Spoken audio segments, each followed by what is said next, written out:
Aussi, c'est le nouveau champion de Hebdo Charlie en France. C'est le nouveau champion de le descendant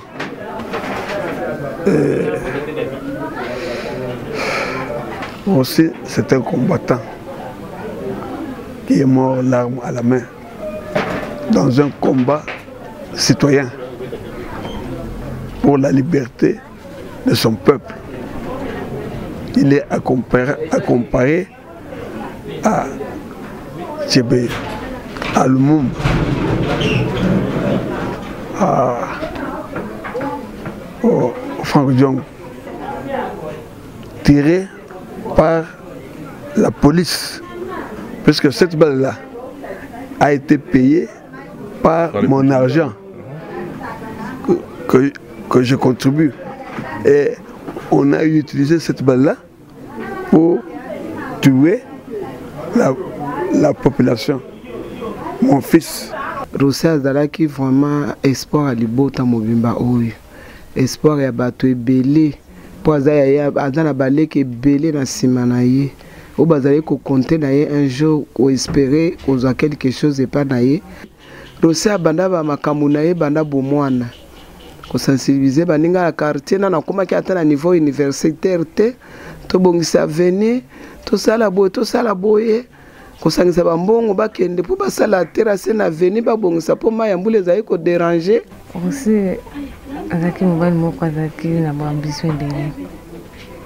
Sinon il y a beaucoup de projets belé. Na belo mo etikeli ngai toujours en lolo banangai. Ngana on peut faire pour l'école. So na la pexi pour la marche il est là comment on dit ça que batna malaria pe bakufaka na ko mapena sana accident na kufi lelo soki na kufi pona mboko be pe masasi eza pona honneur ya mboka puis pona bana na avenir ya bana nanga au Congo oyo bato vraiment baza malamu te. Congo promo de fate bolanda Congo promo pour ezolo la vérité avec Congo promo it's not the same. C'est pas pareil. Raf Gendo. Check. Hugues la coiffe Ikoté. Et enfin, je suis arrivé. Salon Hugues la coiffe Ikoté. Non seulement c'est un salon de coiffure, mais aussi une machine de transformation des hommes et femmes. Regardez-moi comment je suis. Vilain.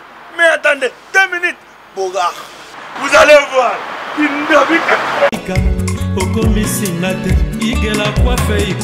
Hugues la coiffe Ikoté. Votre salon de coiffure mixte afro-européen situé sur la Nationale 3 au 174 avenue Aristide Briand, les pavillons sous bois. Pour plus de précisions, veuillez nous contacter au 01 41 55 00 00 ou encore sur notre site hugueslacoiffeikoté.com. Nous sommes ouverts tous les jours de 8h à 20h, même les jours fériés. Hugues la coiffe Ikoté, l'homme qui coiffe la ville. Hugues la coiffe Ikoté, le salon de coiffure mixte afro-européenne de proximité. Au 174 avenue Aristide Briand, les pavillons sous bois sur la Nationale 3. Un seul numéro, 01 41 55 00 00. La beauté de votre chevelure chez votre frère. Hugues la coiffe Ikoté, même père, même mère. Chikicha, chikicha, cha cha. La beauté peut tout changer. Salon Hugues la coiffe Ikoté. Quelle beauté! Sexy pour les femmes, dindindi pour les hommes. Descartes Construction et yeah! Fini l'inquiétude pour la réalisation de vos constructions de rêves en RDC au prix imbattable grâce à votre entreprise installée en RDC uniquement pour vous, spécialisée en construction, réfection, bâtiments, immeubles, vente de terrains, travaux publics, avec les ingénieurs architectes qualifiés au prix incroyable. L'Escart Construction est aussi spécialisée en luminosité des bâtiments et éclairage public, installation des systèmes d'alerte, intrusion pour des maisons et véhicules et tout d'autres services. Nous acceptons aussi les paiements par tranche au prix incroyable. Pas d'hésitation avec Descartes Construction. Vous serez jamais déçus. Pour tout contact, notre email est descartesconstruction@gmail.com. Notre numéro de contact plus 447 93 92 82 813 et appelez-nous pour Kinshasa plus 243 89 91 56 86 2. Descartes Construction à Tozana Mbongo Moké, opération Tongana RDC. L'agence d'export et d'import Michel Atlantic Shipping et Yei Bana ya Canada, Bana ya USA, Bomitungisa Lissusute. Pour tous vos achats et ventes de voitures, pièces de rechange et les accessoires possibles. Na koti na ba koli na bino na Kinshasa, Bomitungisa Penzate. Please, bakoya koza koli tinandako. Pour tout contact, Benga Michel Lukadi. Plus 1 508 371 60 43 USA na Canada. Pour la Kinshasa, benga na plus 243 89 551 30 38. Michelo Atlantic Shipping. Yaboye, Bazuwapi. Raph Ngindou, félicitations pour la promotion, c'est la pour l'artiste. Que Dieu te bénisse. À connaît pas demander, il n'y a rien en face. Congo promo, Raph Ngindou nde. Congo promo. Merci nada bena fier na Congo promo. Et ça sito bena no number 1. Donc sito bena intellectuel. Boss Raph Ngindou en tout cas na passivement bambot. Raph Ngindou le présentateur la force créative Congo promo. Congo Boroto ça la force militaire na Congo promo. Et faites comme moi, allez voir Congo promo tv5.com. Donc au nom de Jésus-Christ nous bénissons le Congo promo. Avec Raph Ngindou, Congo promo ne tombera jamais. Nicolo Congo promo nde. Ouais, balobi Raph Ngindou. Congo promo toujours, grande puissance. Come on. Congo promo qui torcos net na film. Congo promo babundana nango. Raph Ngindou. Congo promo. What a plus, what a boss là. Mesdames, Messieurs, nous sommes très heureux de vous savoir nombreux devant vos postes récepteurs pour cette grande émission Quoi de Neuf, comme vous le savez très bien, émission socio-culturelle présentée par votre humble serviteur que je suis. Dans le cadre de l'actualité, Mesdames, Messieurs, la grande équipe de Congo pour moi dirigée par M. Raph Ngindou depuis les États-Unis, à qui j'ai dit bien des bonnes choses, Madame Nalibota Mobimba, merci pour la confiance. Merci également à celui qui est derrière la caméra, Cédric Bakaman, professeur des élèves encadré de l'autre là. Les lots, tous allez na. Comprenez un peu l'attitude avec laquelle nous allons animer cette émission, c'est-à-dire ça sangoya mawa, ça sangoya passi, au frère Nabiso Otigoti Kabiso. Après bah marché le 25 février, c'est-à-dire encore une fois Makile Tangaki, encore une fois passi na mitema, na libotana d'abord biologique, mais également à toute la nation, même du côté de la diaspora, bah ndeko biele bah ki mitema passi, comme on a Neko atika bandeko batika kibiso, mais les lots quand même du moins tout ça l'effort wana, tout pour son a pemeni ya famille ndeko na biso aussi, oyo autikotika biso, to meka un petit peu couper ça bino ba grande ligne, na ba précision par rapport à certains détails où ils ont échappé, bino botala biso à travers les mondes. Mesdames, messieurs, ils allaient vraiment avec beaucoup d'amertume, avec beaucoup de tristesse, les kama o koleli libotanaye, o koleli moka, mais du moins to eloko les kinyo sont en tout cas tout à l'heure, parce que yende mutapesa sabiso kimia pour motema penza za kusokisama motema penza za kututisama ma penza ezali makasi. Mesdames, messieurs, ngana loba mingite na kutana libota naye to solola to partager to meka un petit peu kota les sabino comment est-ce que ezali vécu sur place ici au niveau de la famille naye, parce que l'information elle est meilleure lorsqu'elle est prise à la source. On n'a pas voulu, n'est-ce pas, tergiverser, aller à gauche ou à droite, mais du moins ce que nous avons eu à fournir comme grand effort ezali il y a quoi approcher famille to meka ko solola to récolter to recueillir quelques témoignages, quelques éléments de manière à ce que Bino a servi de manière optimale. Mesdames, messieurs, ma belle ya kolona ya bien ya ngowana. O tout botala rabiso En tout cas, Kocha Loboko, Kosunga Libota Oyo, de Kwatiki Bana, Atiki Mwansi, Atiki Libota, Mili Moana, Nanya Wakamba Yango, Yango na Snabag tout au début, le Boranzambe, ça l'a vraiment pépé sa kimia, Ponza Menem, ça la kimia, bande copé partout aux Zouami, le Boko Kocha, le Boko pour Nakosima en tout cas, Libota, Kosima Bana, surtout na bébé Nabiso, Atikali Amouke, pour kimia Zala, Nazo Zanga, vraiment, moi, Bélé, à articuler, mesdames, messieurs, bah, oh, tout beau Zalakanangai, oh, tout beau Soutenarangai, oh, tout beau Tikarangai, na prière. Ma belle Rolona Yangoana, je commence d'abord par mon ami et frère honorable Daniel Bumba le bulldozer. Ma belle Rolona Yangoana, vraiment.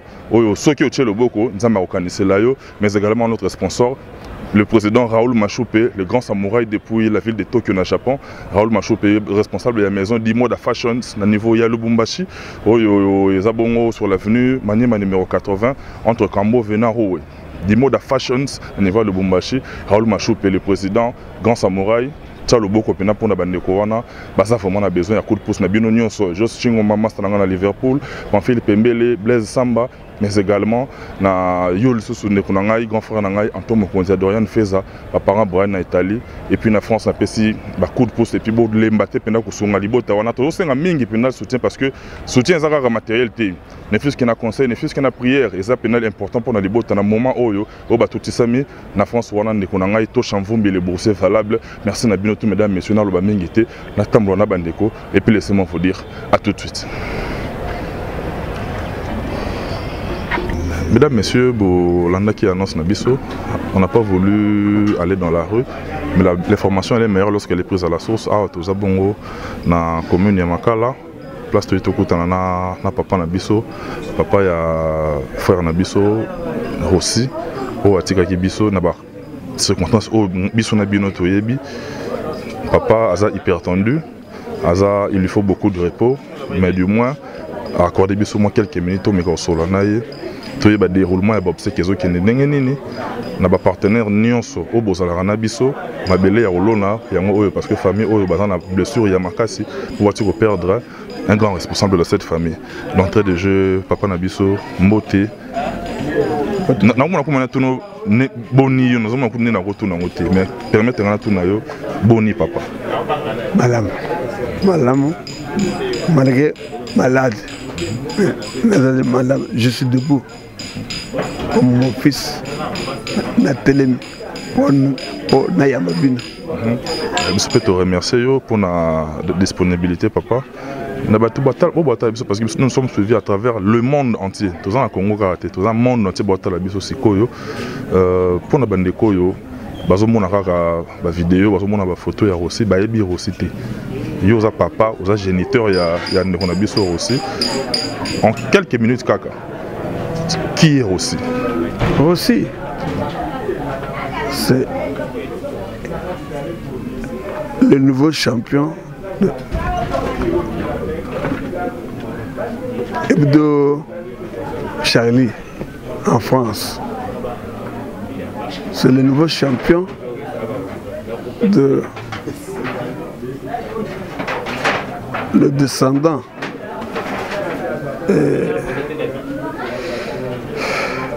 on ne va pas comprendre, papa a sous le coup et émotion.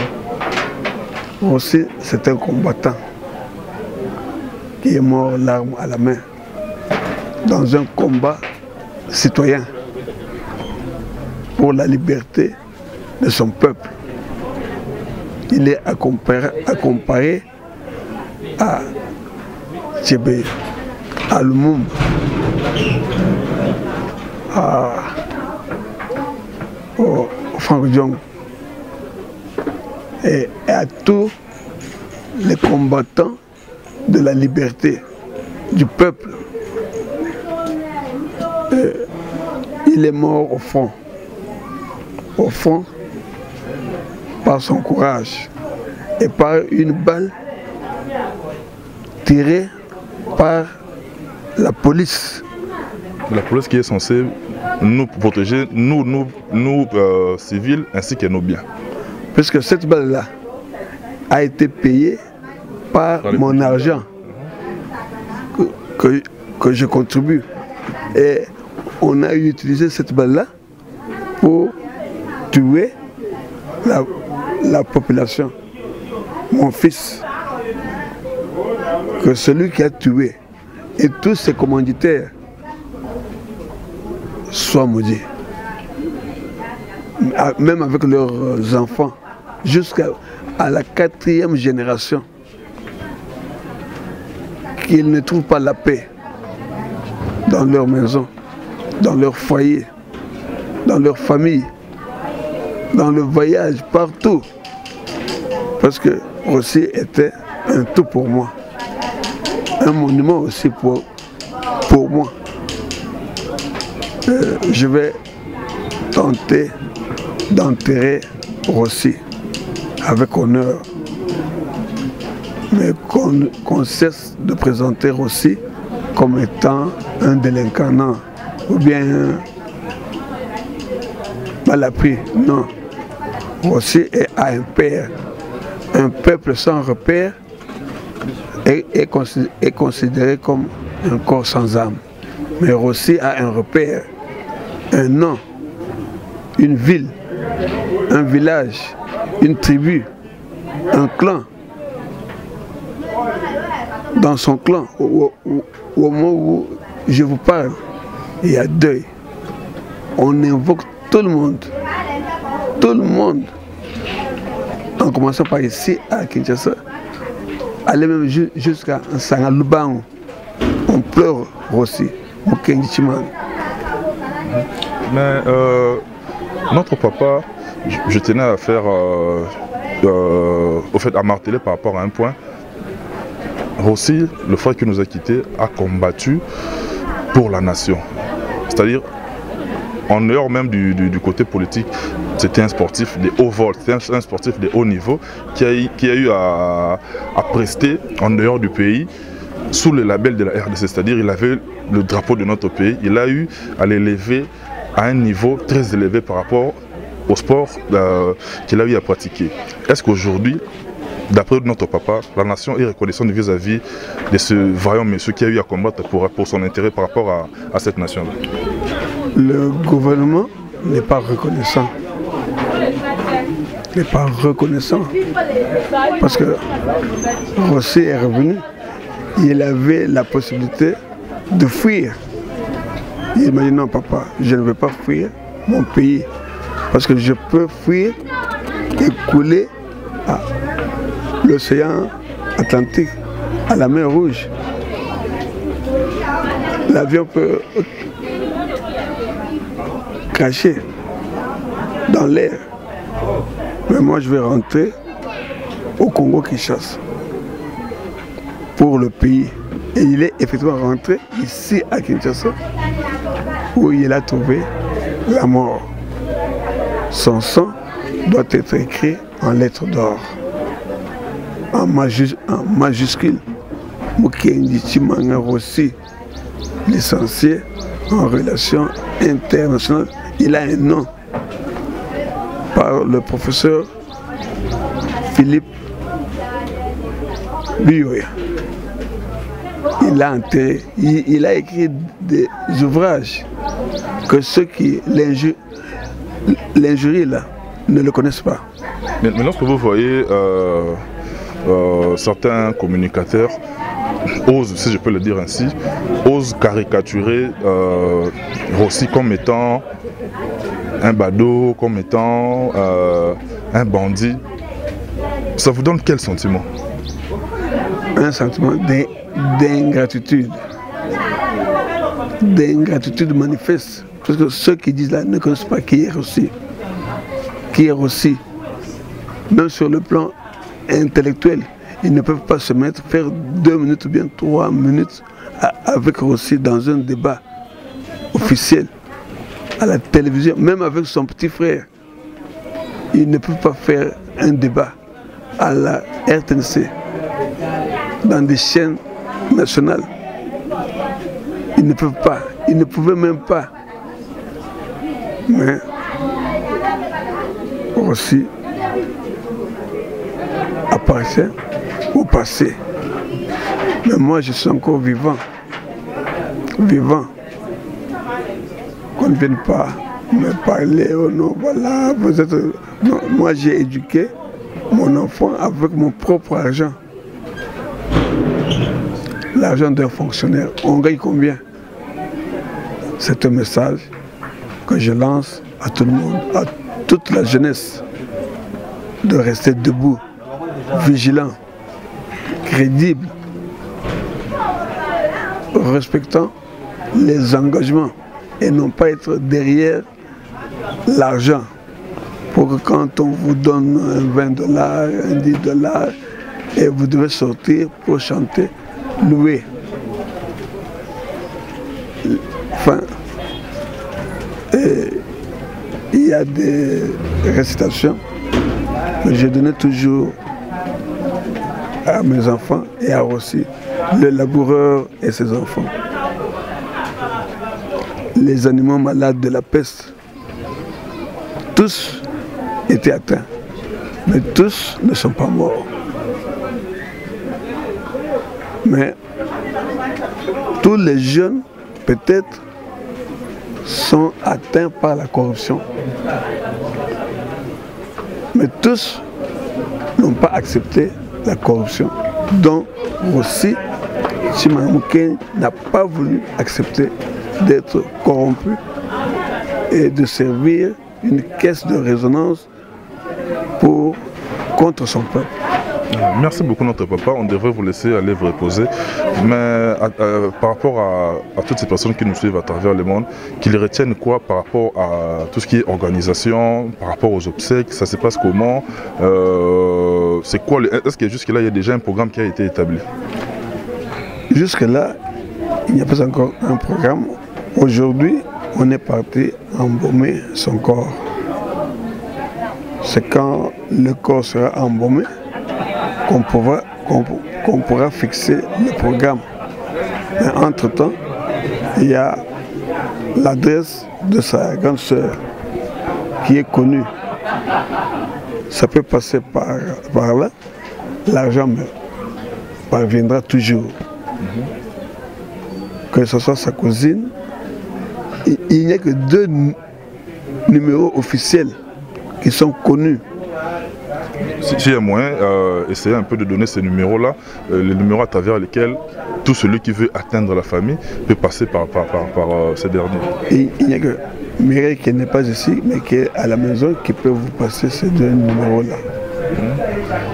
Et là, ce sont des numéros sûrs, ça finira par nous atteindre. Dans tout diaspora, ici à Kinshasa, partout. Et ça nous parviendra par ces numéros-là que Mireille va vous donner. Mireille Kankoutiman va vous donner. En tout cas, mesdames, messieurs, vous comprendre que papa Azali est un peu souffrant. C'est vraiment difficile, mais après c'est accordé quand même moi temps. Tout le monde un peu que sur l'olanaye. Nabino tout en tout cas, tout Azala Hanabiso, tout Azala partenaire Nabiso. Né non répété en toutefois. Ma belle est rolona, parce que aussi Atiki Baboti, Atiki veuve, Atiki Bana. Oh, le bon on a bien ceux qui au chef un coup de pouce pour on a biso au Atiki biso d'une manière ou d'une autre nous avons organisé là à zone c'est là au kaka tous veuve juste pour quelques minutes kaka alors ba mingité tout mec un peu au soir à pour 2-3 minutes kaka biso to clore mais mingi tous en a besoin ya bandeko notre numéro est affiché. Contactez biso to pes to kutana na Mireille après sa numéro oyo ya famille c'est-à-dire bon passer par biso té bango moko bozo bango directement ba solana veuve à 2 ou 3 minutes seulement et puis to continuer émission na biso. Moi je vous dis merci papa et biso to ko ba solo. Merci beaucoup. Que Dieu vous bénisse. Que Dieu vous bénisse dans tout ce que vous faites pour moi, pour la famille de Moukanichi Manga aussi et pour sa veuve, ses enfants. Ainsi de suite. Merci beaucoup. Merci papa et que ce même Dieu là vous fortifie. D'accord. Mesdames, messieurs, moi je vous dis à tout de suite. Mesdames, messieurs, toujours solo est-ce qu'on a maman il y a frère Nabiso côté Kabiso. Maman Nabiso d'entrée de jeu, beaucoup de courage. C'est pas facile mais moi les loba par rapport il y a moi on a yo Atiki Biso. Moi on a azala kinani. Motuna liboso yango. Mananga bon nani na ndenge nini nakoloba mwana nga aza bon rosi baza 8 na famille aza mwana nga liboso ya mobali pe ya mibale na famille nanga rosi azalaki vraiment espoir à libota mobimba oyo espoir ya bato ebele po aza na baleke ebele na nsima na ye oyo bazali kokonte na ye un jour koespere kozwa quelque chose epa na ye abandaki kosunga donc azalaki kobanda vie nano abandaki mpenza te bon esalami ndenge esalami nzambe ye moko ayebi mpona nini toyebi te bazali kobundisa ye mpona nini ti bakóma na niveau ya koboma ye en tout cas eza pasi komona kobungisa mwana mokolo boloko ya rosi ovaye na mwana obokoli ti pendant 36 ans obungise ka boye na journée moko ake boye eza pasi komona libota eza na pasi vraiment bazokisi biso vraiment souci oyo pasi oyo sila lelo te nalobi te topesango kaka na maboko ya nzambe nzambe moko kaka azwa lokumu. Merci maman na biso yango ndenge na tsholo ba tout à l'heure là soki biso oyo toyebaki ye personnellement te toyoka pasi boni yo mutu omemaki na libumu boni yo mutu opesa ye vine tolobaka parce que maman nde apesaka mwana ayaka na mwana na mokili po toso bamona ye yosko maman ya ndeko na biso mais tomoni na bafoto na baimage ebele na sport na ye amema mpe drapeau ya RDC ntina baniveau place efala komona yango est-ce que mboka eza reconnaissant vis-à-vis ya mwana mobali wana?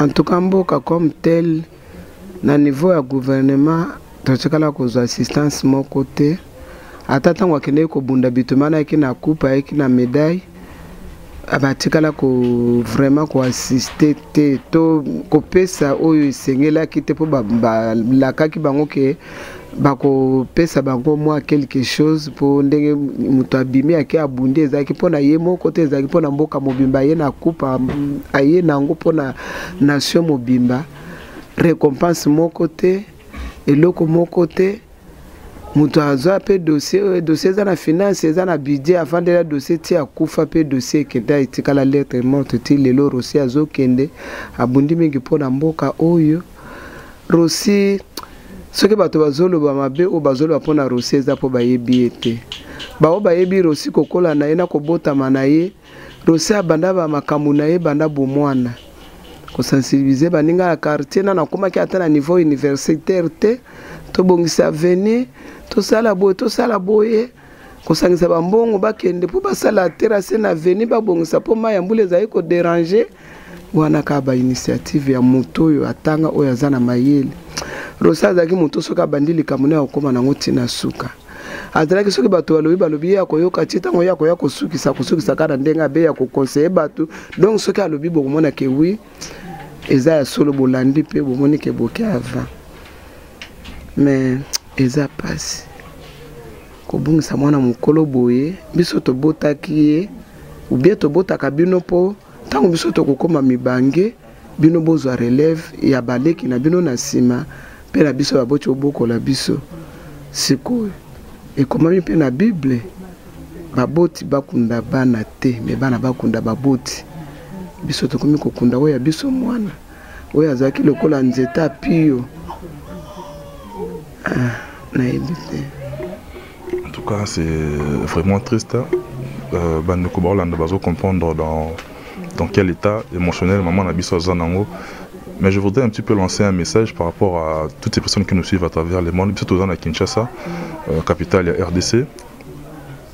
Eza triste parce que bato ebele bamosala ya récupération ya matanga ya ndeko na biso tozomona bato bamosala bakaliko bamosala baobjet bagadget na effigie na ye na image na ye bakomi koteka yango tozala quand même bato atiki mwasi atiki bana atiki oyo aye libota mpasi baza nango manière ya koyede bango basala mpe bato basorganize bongo bazolinga bapirate babiloko bagenre wana est ce que baza mpena na bomoto mpo oyo wana bosala bongo azalaki mpe neti biso lelo aza te mais du moins lelo nation ezolobela e monde entier baolobela est ce que yo bakolobelaka bongo nde baolobela totika kozwa moment ya passe ya moninga to exploiter yango po tolela yango mbongo non s'il faut contribuer to ya na libota maman azali papa azali veuve azali bandeko bazali on les a conseil d'amis tous ont un esprit à bien notre maman c'est toujours kabona biso to tika bino parce que c'est pas facile mais les bandeko bota la biso na monde entier ba retenir nini na organisation ba retenir nini na déroulement ba obsèque.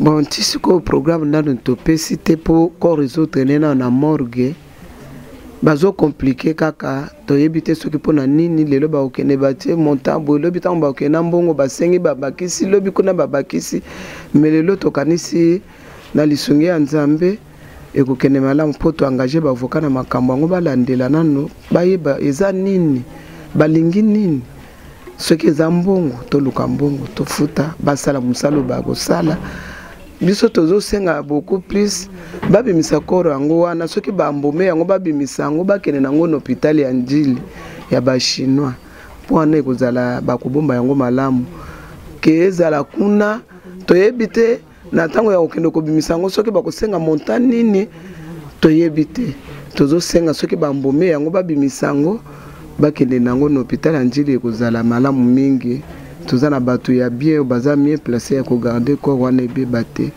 po ndenge tozomonela makambo ngo ezokendele pende eza na ndenga kitoko te eza mabe makasi bato baotambola na makambo mabe maloba mabe o bazoloba na kombo Rossi batika po bayebi Rossi te bao bayebi bao bazolela peut-être bino bomoni na bilili ndenge babeti masasi mais bao ba vivre na ye bazela kato bazalaki kozwa iloko moko epana ata lipa kolia na tonga tambongo ya transport eta mwana zokende classe boy pana bango mbongo ya transport ezete aye ya Rossi apche liboko na poche apesa daye kopesa mutu nyonso akomona mwana na nzela boy te azo ede tala boy ata na bana ebele apesi bango cours na université bazoleka bazolela balobi ba mwana na bango ba assistant Rossi te donc na ebite za lolenge na Nzambe asalelaki soki ezalaki ezali mokano ya Nzambe asukisa ba age na ye na age oyo akata vi na ye na mokuse Nzambe azwaka lokumu papa ya koloba mingi eza te tozaka na pasi. Merci beaucoup notre maman biso pitoza tozana bino ensemble tokolemba te tokolanda évolution ya ba obsèque. Maintenant je ne cesserai de me répéter o nyonso azalaka na biso mabele ya rolona yango.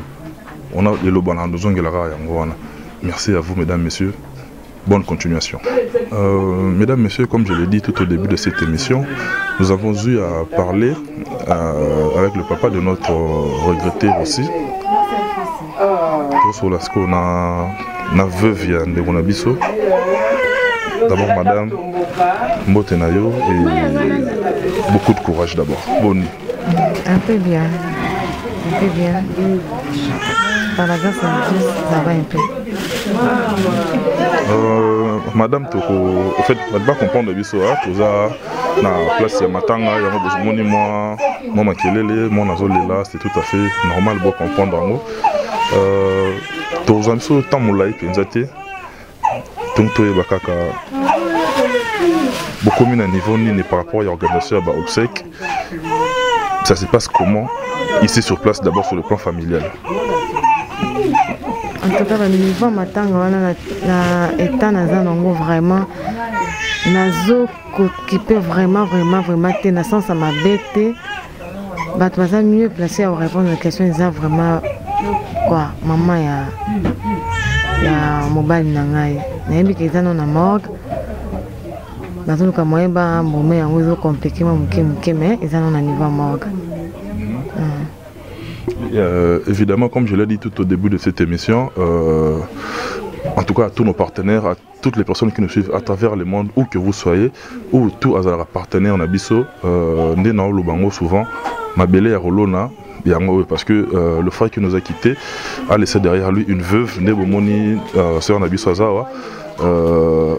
Azana douleur, Azana passe, mais du moins on fait un effort pour essayer un peu, comme c'est la bonne information, parce que l'information elle est meilleure et pure lorsqu'elle est prise à la source. La source, c'est-à-dire tout ça, awa, la place Matanga, tout sur la principale concernée, bien que les lots, mobile et nayo, Azana dimension, les sous kaka la famille est bien notée. C'est-à-dire aujourd'hui c'est toute la nation qui pleure aussi. D'abord un petit témoignage par rapport à Rossi. D'abord qui était Rossi? En tout cas, non répondre à la passe de mon thème parce que c'est trop dur.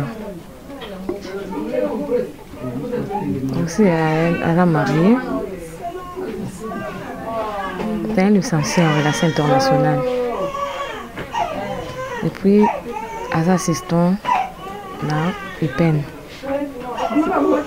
Elle a marié, père de 2 enfants, un garçon et une fille.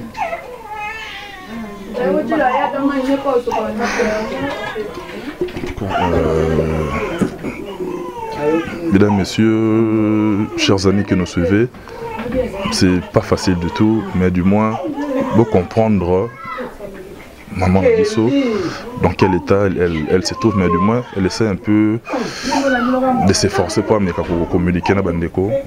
Ils ont beaucoup de courage, je te dis que c'est pas facile.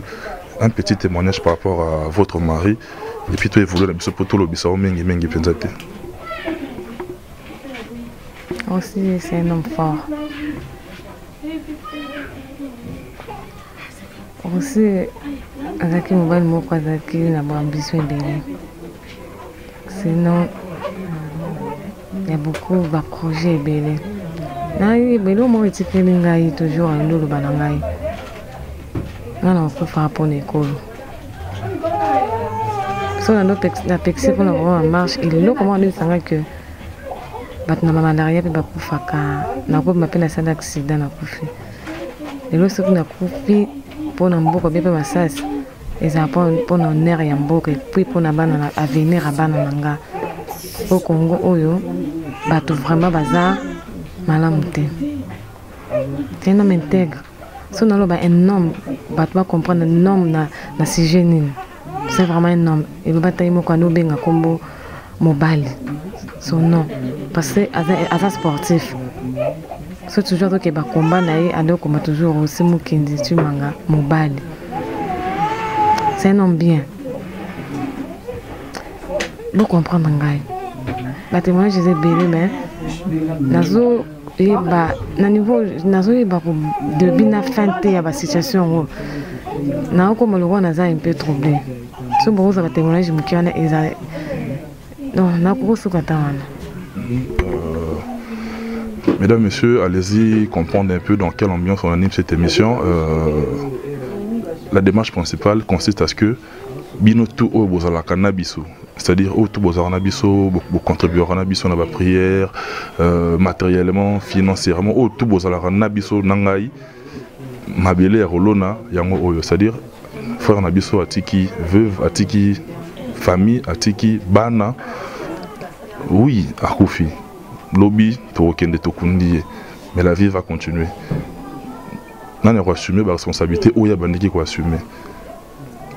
Mais du moins, tout le monde a été à travers Moto, nous avons incarnation parce que nous avons bolingo, tout manifesté bolingo, na soeur nabiso, nabana oyo, neronabiso atiki.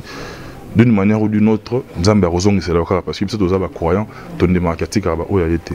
Démarche poursuivie et c'est-à-dire notre numéro est affiché mais ceux qui ont un numéro où il y a bien au niveau famille parce que tu vas atteindre bien directement parce que en matière financière c'est un peu compliqué tu préfères par bisoté n'engeni baki ko atteindre bino directement so moto alingi a contribuer d'une manière ou d'une autre à quoi atteindre bino n'engeni na papa un numéro ceux qui a Mireille numéro muso ceux qui numéro où il y a bino directement ba cause n'engeni ce qui possible numéro ya madame numéro ya bandeko ba cause abi si vous voulez contacter numéro ya grande sœur aussi non Mireille Kankutumanga 081 66 058 76 les 081 66 058 76 Mireille Kankutumanga Yanga Mokoza 081 38 44 601 081 44 38 44 601 Wana Yanga Moko Iget. Si on peut s'en appeler sur ça, c'est-à-dire il y a 2 numéros officiels où on peut atteindre famille directement.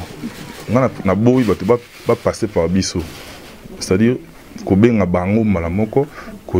Par rapport à certains détails, obligé de préciser parce que là on court derrière le temps. D'abord il y a le numéro, il y a il y a Mireille Kankou, sa grande sœur, il y a Rossi, plus 243, préfixe Nabi sur RDC, 81, 66, 058, na 76 Nasuka. Plus 243, 81, 66, 058, 76 Nasuka, Mireille Kankou, c'est la grande sœur, il y a Rossi. Et puis il y a un autre numéro, il y a 081, 081, 38, 44, 601, un numéro, il y a un Néronabiso à perdre, il y a Mobali, beaucoup de bien consoler, n'a pas façon, c'est-à-dire, même spirituellement, même n'a pas prière, parce qu'elle en a vraiment besoin pour. Biso toujours capable. Mais biso net personnellement, n'a pas qui était. Nazana ba oya libota, azana oya molonga na no partager quotidien na ye, essayer un peu d'imaginer bon mi tient la place na bo comprendre azak azo kasko nini. So biso ba oto capable, boni. Donc besoin na bino même na ba prière na bino, même financièrement, matériellement en tout cas, elle en a besoin pour l'obézer nzambe te place to lo na raté to buka tana biso tata na ba oya biso ba buka ngo. Donc ce robanda numéro oya yo mo personnellement oya yo directement au ba ki pe ko zo yo. 081 38 44 601. 081 38 44 601. Merci beaucoup et bon courage et toutes nos condoléances, le plus attristé toujours Nabino, totale évolution d'un week-end. Merci beaucoup, que Dieu vous bénisse. Merci beaucoup et que ce même Dieu-là vous fortifie. Mesdames, Messieurs, on est pratiquement arrivé à la fin de cette émission. Si vous avez aimé, dites merci à la grande équipe, à celui qui est derrière la caméra, Sadik Bakamana, merci Nayo, merci à notre number one, M. Rafingino pour la confiance dans le travail. Nabino Toubotali en résumé, démarche et salami, pour Bino atteindre famille Malamoko. Je vous retrouve très prochainement dans un nouveau numéro avec un nouvel invité, mais surtout je garde le même enthousiasme, même si dans le cas d'espèces, je l'autre en ambiance, autres en ango habituellement, parce que ça les. Je vous dis, d'ici là, portez-vous bien, à la prochaine, bye.